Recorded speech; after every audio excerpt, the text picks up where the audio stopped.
Go ahead. This is the muscle energy technique to correct a right anterior rotation. So you'll bring your both knees up. Core is engaged, but just not aggressively. Right hand comes behind your right thigh. Left hand is on top of the left thigh. With about 30% of your energy, you're going to press down into your right hand and press up into your left hand for 5, 4, 3, 2, 1. Relax. Make sure you're breathing. Inhale. Exhale. Push down with your right, up with your left. 3, 2, 1. One more time. Inhale. Exhale. Push down with your right leg, up with your left. 5, 4, 3, 2, 1.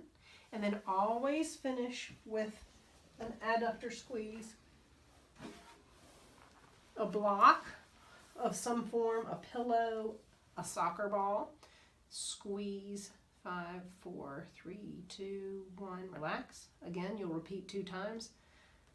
More. 5, 4, 3, 2, 1. Last time.